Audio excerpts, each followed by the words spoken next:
नमस्कार दोस्तों, मैं हूं उदेश, आपके अपने चैनल हिस्ट्री नॉक नॉक में स्वागत करता हूं। तो आज हम लेके आए हैं एक 10 रुपीज़ नोट के बारे में कुछ जानकारी। तो चलिए शुरू करते हैं। ये 10 रुपये के नोट के बारे में कुछ जानकारी। तो आखिर इस नोट में ख़ास क्या है जो इस नोट को जो है थोड़ा सा रेयर या एक फैंसी बना देता है। तो चलिए शुरू करते हैं। जैसा कि आप ये 10 रुपये देख रहे हैं, इसका जो ये एक रिवर्स पोर्शन है, तो रिवर्स में इसके बैक साइड में भारतीय रिजर्व बैंक 10 रुपीज़ सिंबल, ठीक है। और वहीं अगर हम इसके ईयर की बात करें तो ये 2012 का जो नोट है, ठीक है। तो ये इसका रिवर्स पोर्शन, बीच में जो है टाइगर, ठीक है। तो कई तरीके के पोर्ट्रेट जो हैं और राइनासोस और एलिफेंट, तो ये 10 रुपये का इसका रिवर्स पोर्शन। वहीं अब इसको दोस्तों ख़ास जो बनाता है उसके ओवर्स की अगर हम बात करें तो ओवर्स में दोस्तों ये इसका एक ओवर्स पोर्शन है जिसमें महात्मा गांधी पोर्ट्रेट और ये T Subba Rao governor sign, ठीक है, और आपका जो है अशोका स्तंभ, तो ये इसका ओवर्स पोर्शन। वहीं अगर इसके हम नंबर की बात करें तो नंबर दोस्तों, अगर सीरीज़ के नंबर की हम बात करें तो नंबर ही इसको जो है इस नोट को कुछ खास बना देते हैं। और ये कलेक्टेबल नोट, ठीक है, यानी कॉइन कलेक्टर्स जो होते हैं उनके लिए एक कलेक्टर जो होते हैं उनके लिए एक अच्छा आपका गुड कलेक्टर नोट ये हो जाता है। क्योंकि कॉइन कलेक्शन जो होते हैं वो दोस्तों कई तरीके से आपके कॉइन में कुछ एरर देखी जाती है या ओल्ड कॉइन्स होते हैं। वहीं अगर नोट की बात करें तो उसमें यूनिक नंबर आते हैं, फैंसी नंबर आते हैं, ठीक है, कुछ पुराने नोट होते हैं, ठीक है। तो कई प्रकार की चीज़ें जो हैं वो एग्जामिन करके ही नोट को जो है वो कॉइन कलेक्टर कलेक्ट करते हैं। तो वहीं ये एक आम चलन से प्राप्त जो ये नोट है, तो इसकी अगर हम नंबर्स की बात करें तो ये देखिए दोस्तों 133 और उसी के बाद उसकी अगली काउंटिंग का जो नंबर आ रहा है वो 134। तो इस तरीके के जो ये सीरीज़ के जो नंबर होते हैं, यानी काउंटिंग के सीरीज़ के जो नोट होते हैं वो काफ़ी कम देखने को मिलते हैं। देखो 133 और फिर उसके बाद 134, यानी 133 और 134।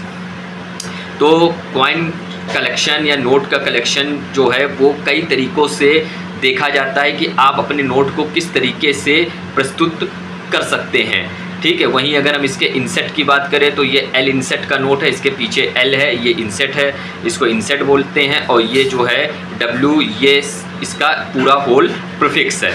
तो वहीं हम प्रीफिक्स, इसका ये प्रीफिक्स हो गया, ये इंसेट हो गया। तो इस तरीके के नोट डी सुब्बा राव तो 133 और 134, तो इस तरीके के नोटों का भी कलेक्शन होता है, ठीक है। जो फैंसी नंबर्स या सीरीज़ नंबर जो होती है उसकी जस्ट अगली सीरीज़ के नंबर जो होते हैं वो आते हैं, ठीक है। और किस तरीके से आप उसको रिप्रेजेंट करते हैं।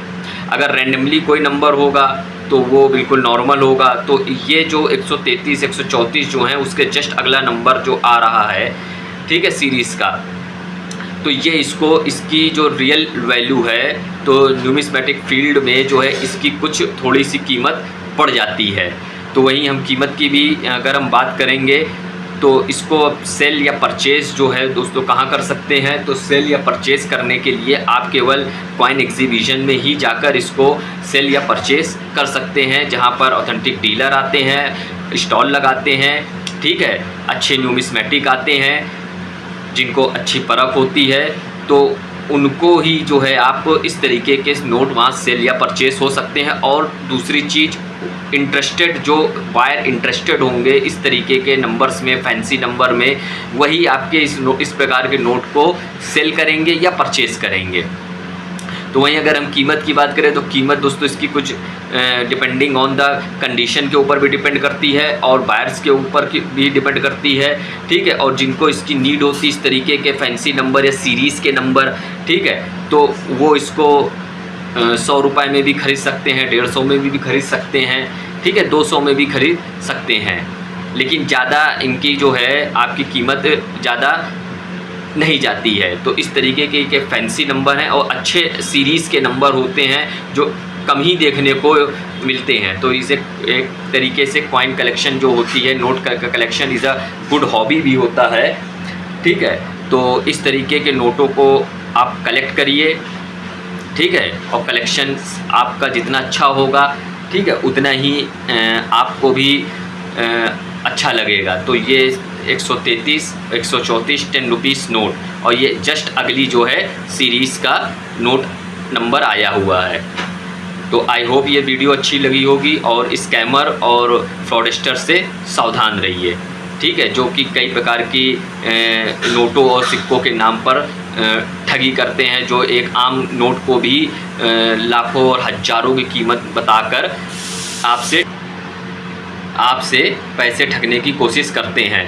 तो वो जो नोट होते हैं या सिक्के होते हैं जो जिनकी कीमत वाकई रेयर होती है, तो वो काफ़ी रेयर कॉइन होते हैं, काफ़ी कम देखने को मिलते हैं। अगर उस तरीके के भी आपके पास है तो आप कॉइन एग्जीबिशन में अच्छे न्यूमिस्मेटिक जो स्टॉल लगाते हैं उनके पास जाकर उसकी सही कीमत जान सकते हैं।